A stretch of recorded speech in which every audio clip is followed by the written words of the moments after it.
Hey, welcome back to the channel. It is that time of the week again, folks, where I write another 1,000 word short story inspired by a piece of artwork on the spot without an outline. And I know I do a lot of darker short stories. I do very hopeless ones, but this week I decided to do something a little lighter, something, dare I say, a little more romantic. Romantic, you say? Well, maybe we shouldn't go quite that far. But before we get to the artwork, before we get to the story, let us talk about the soundtrack of this tale. What did I listen to while composing this thing? And I went back to an artist that I've listened to for many, many years, and that artist is called Helios, and the album I listened to is their 2009 release, Unleft, because it's a great mix of electronic and melancholic guitar. So once I saw this image, I knew this band would be a great fit. So cue up the melancholy, and let's check out this week's artwork.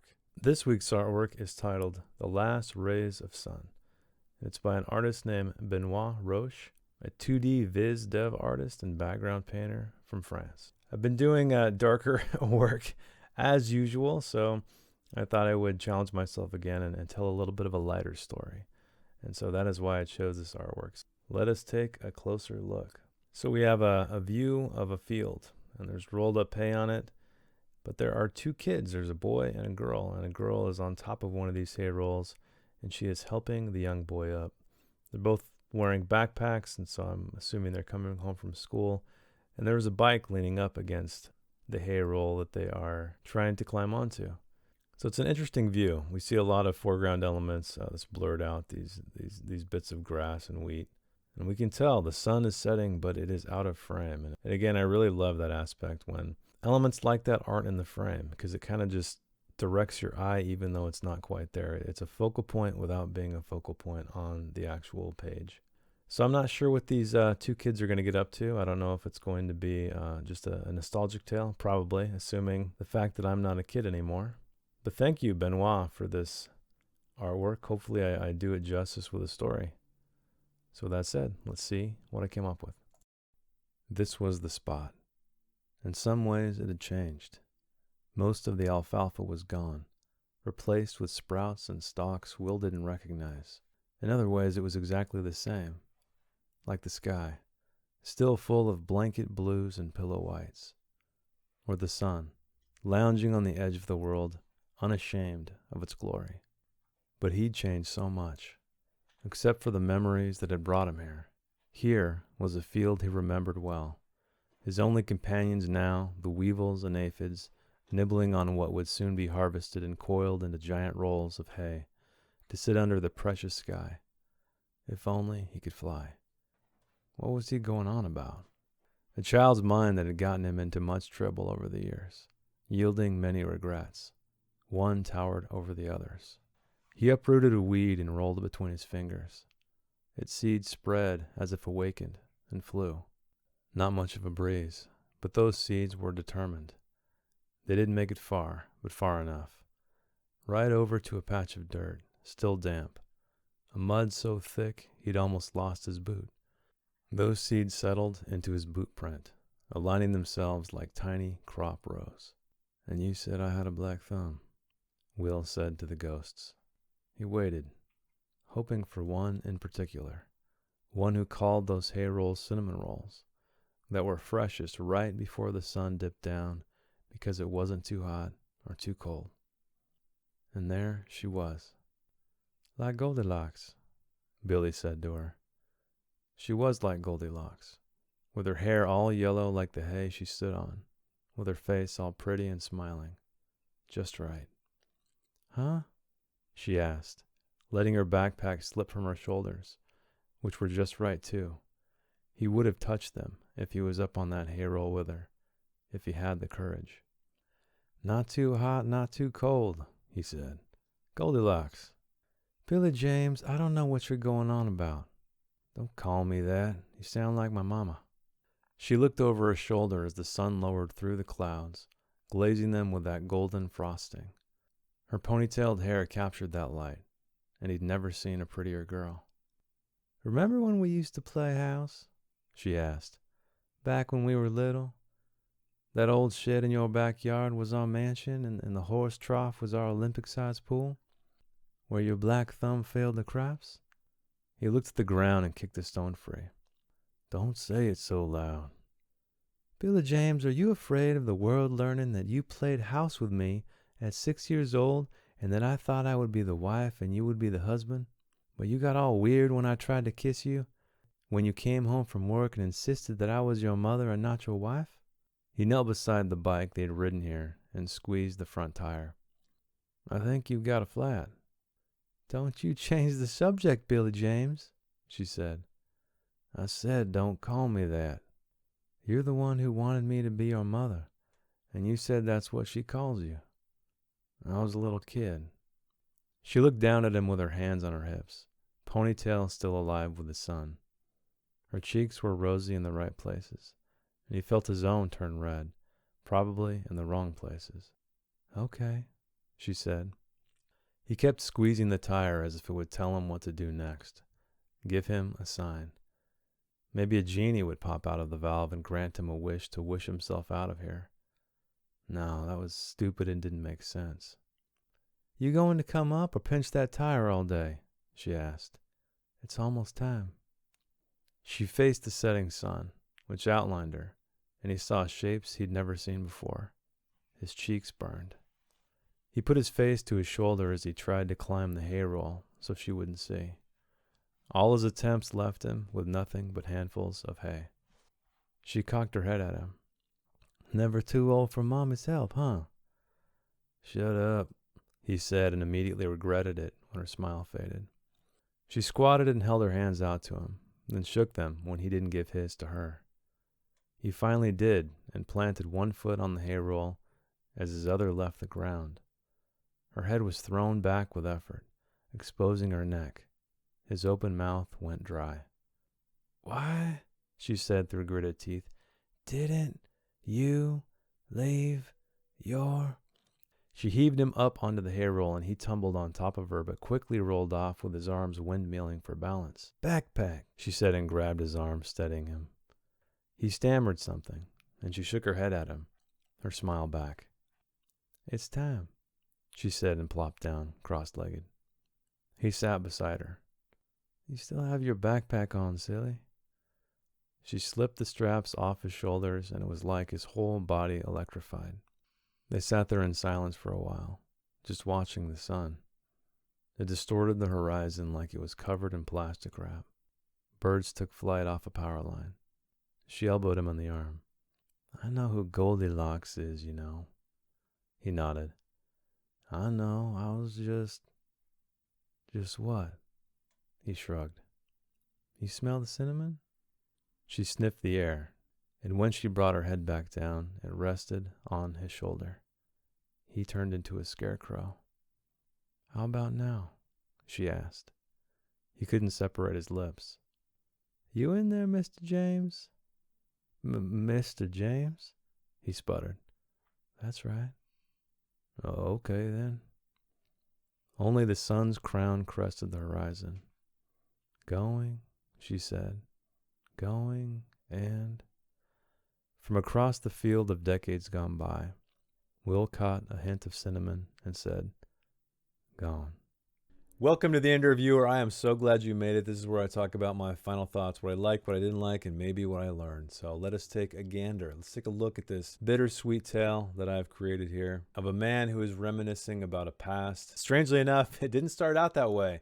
In fact, when I started writing this, well, let us get into the writing itself, and I'll kind of explain it as I go, where this tale began, because it did not begin so light. So this was a spot. In some ways it had changed. Most of the alfalfa was gone, replaced with sprouts and stalks Will didn't recognize. So I've named a man named Will, and he is sitting out in this field thinking about how it's different, thinking about how it's the same, but more than anything else, he has changed. And so what I was doing initially here is I had this situation where, as you guys know, the artwork, we have these two kids, they're up on this hay roll trying to climb up there to catch the last rays of sun. And so initially what I thought about, and this is where it gets the dark aspect of it. It's not crazy dark, by the way. It's just me trying to find my comfort zone, I guess, in this. But anyway, I was thinking maybe there was a father, a man who had been taken away from his kids, a restraining order situation. I have no idea. Maybe he had a shitty wife and he was forbidden to see these kids.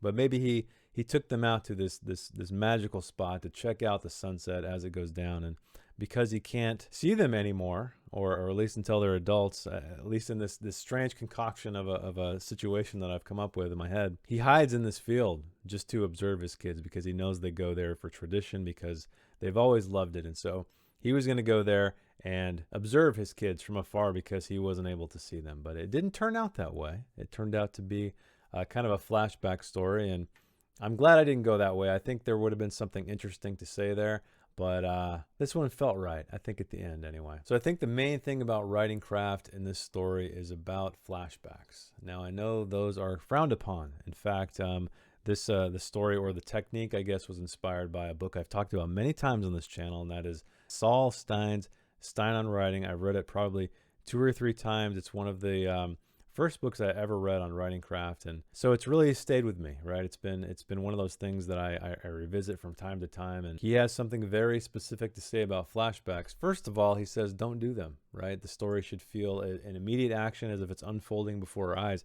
But if you do a flashback, what you want to do is you want it to feel immediate, first of all, but you also want that transition to not feel too jarring, right? It needs to feel like a nice blend into the past. And so that's what I was trying to do here. So we have this guy here, he's sitting, he's reminiscing.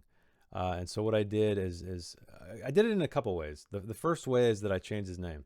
So I named him Will up here as a man, but then I also named him Billy when he's a boy. So that is one cue to the reader that something has changed. But also, we know he's thinking about the past.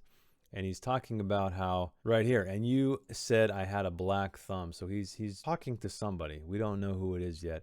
But then it says, Will said to the ghosts. He waited, hoping for one in particular.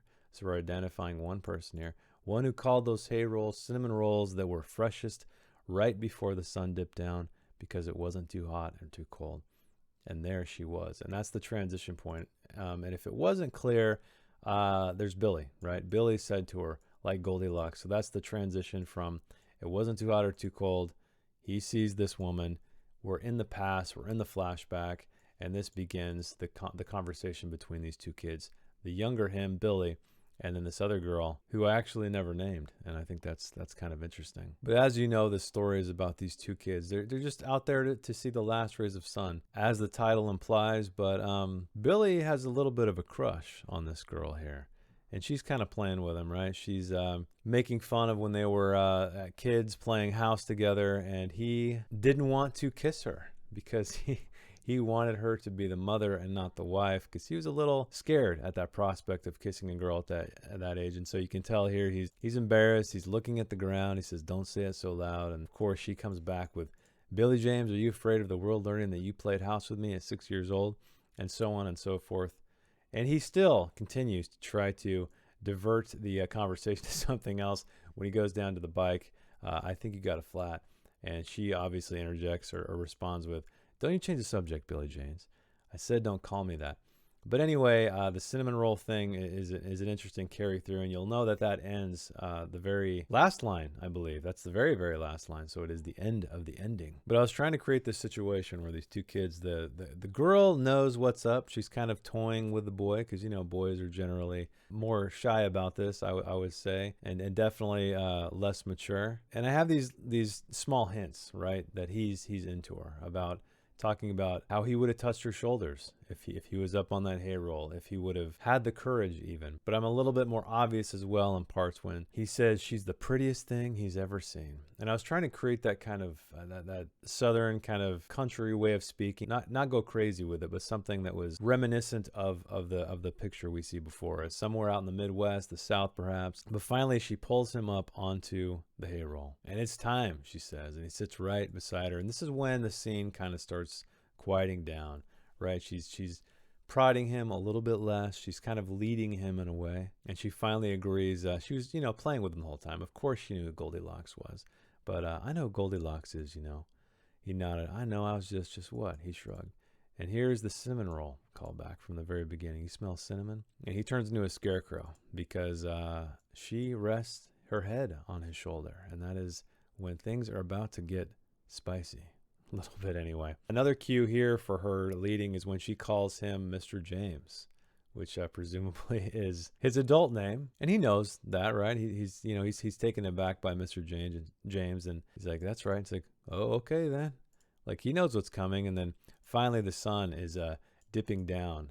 The crest is only the thing you can see on the horizon, and she says, "Going." She said, "Going," and this is when I switch back to our present. Well, it's our past, but our more immediate past, where from across the field of decades gone by, Will caught a hint of cinnamon and said, "Gone."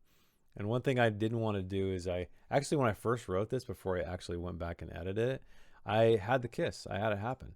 And I thought it would be more interesting if I omitted it, because not only do you not know if it happens or not, but so you could take it in that Will is remembering a very beautiful time in his childhood where he did kiss his girl. He had his first kiss, perhaps, most likely anyway, by the way he's acting. But I also want it to feel like maybe it's something he missed out on, right? Maybe this moment has stayed with him. Maybe he thought that if he would have kissed this girl, his life would have changed. It would have taken a very different direction. And we know he's been through some trouble. I alluded to him having, thinking like a child, and he has a lot of regrets, clearly, in life. And so whether or not he kissed the girl, I don't think it really matters. It just matters that this was a special time for him, a memory for him to cherish and come back to and wonder maybe how things could have been. And because I only had one line to get us back to him as an adult, I decided to be a little bit more specific with it. So that's why I said, from across the field of decades gone by, Will caught a hint of cinnamon and said, "Gone." And so I like that aspect. I think that's probably my favorite thing about the story is the dialogue link from the past and the more immediate past. And even though I try to stay away from flashbacks as much as I can, I use this as an opportunity to kind of play with transitions, because I think transitions are very important. The first one was, I would argue, relatively smooth, maybe not completely obvious, but I think that's what you want to do, right? You don't want to just completely insult the reader's intelligence. I think readers are a lot smarter than you give them credit for, and so sometimes you don't need to be that specific. Other times myself, I've been accused of being too vague, and that's a valid criticism. But sometimes I'd rather be a little bit too vague than a little bit too specific, because I've read plenty of books where I felt like, I get it, I get what you're doing, I totally get it. You don't need to shove this down my throat. I'm not an idiot. So I err on the side of not giving enough information, and so I know that's not for a lot of people, and that's totally fine. Everybody has different tastes, and I don't think there's a right or wrong way to go about it. But at the very end, like I said, because I didn't have so much lead time to lead up to the transition, it was a hard cut, literally, but I blended it by having him finish what she was saying, and then the identifier of his name being Will, and then also from across the fields of decades gone by, across the field of decades gone by. So that is the story. I hope it warmed your heart a little bit. I hope you enjoyed it. I hope you learned something from it, maybe what to do or what not to do. But again, I think the main thing to take from this is the transitions from flashbacks. So many people tend to think that, or over worry, myself included, that you need to be extremely, extremely clear when something's happening. Even if the reader doesn't get it right away, I think that's okay, because I can't imagine anybody, once they got a little bit into the dialogue between Billy and the girl, that they were still confused. At least I hope not. And I'm sure there's one or two of you out there that definitely got confused, but that's okay, right? I mean, hopefully by the time at least you got to the end of it, you totally understood what I was doing. And sometimes that's the power of it. Once you get to the end, everything makes sense. And I know that's just me making up a bullshit excuse to be a little bit vague, a little bit opaque with this stuff. But anyway, that is a way to do transitions, flashbacks, if you will, without being too jarring, too obvious. So play with your writing. Let me know. Do you do a lot of flashbacks? Do you try to stay away from them because of the reasons that Mr. Saul Stein has given us, that just we want to have something that is immediately happening right before us? But it seems like no matter what I do, I always tend to have a little bit of a flashback, one or two in a novel I write, because sometimes it feels right. I feel like it's like anything, right? Just don't overuse it and it's all right. But thanks for hanging out with me. Hope you enjoyed it as always, and keep reading, keep writing, and I will see you next week. Thanks. Bye. If you'd like to read the story in its non-video format, check the link in the description. I didn't edit anything else, promise. Thanks again.